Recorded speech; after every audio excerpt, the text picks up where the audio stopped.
अनमोल खजाना।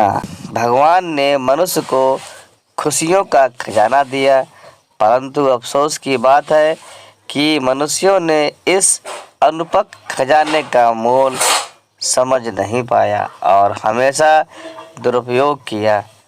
इससे भगवान को अत्यंत दुख हुआ और उन्होंने देवताओं की एक सभा बुलाई और सभी देवताओं से चर्चा किया कि मनुष्यों को इस अनमोल उपहार का ज्ञान किस तरह कराया जाए। चर्चा चली।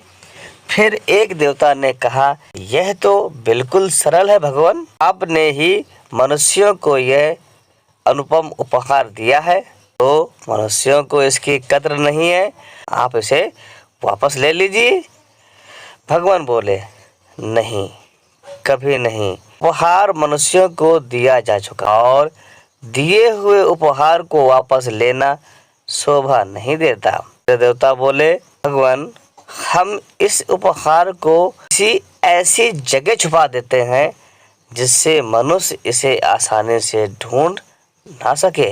अन्य देवतागण बोले, परंतु वह जगह कौन सा होगा जहां उपहार को छुपाया जाए? कोई देवता बोले, इसे समुद्र की गहराई में छुपा देते हैं। भगवान बोले, मनुष्य समुद्र की गहराई में भी गोता लगाकर इसे प्राप्त कर लेगा। अन्य देवतागण बोले, तो चलिए इसे पृथ्वी के बीचों बीच दबा देते हैं।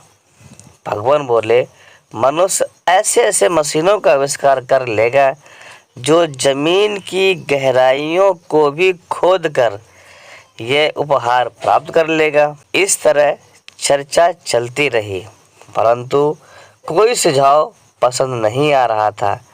भगवान एक एक करके सारे सुझाव को नकारते ही जा रहे थे।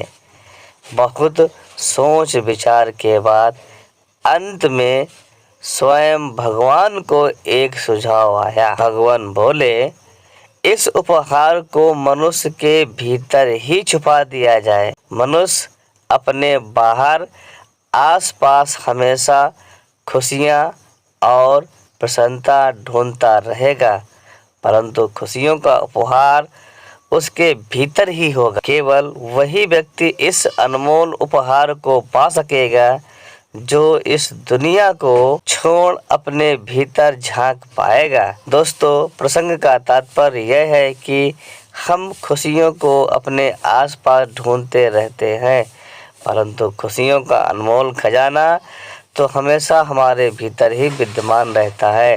तो कैसी लगी आपको यह कहानी? आशा है आपको यह कहानी पसंद आई होगी। इसी प्रकार रोचक ज्ञानवर्धक कहानी सुनने के लिए आप हमारे चैनल को सब्सक्राइब करें। धन्यवाद। नमस्कार। जय हिंद।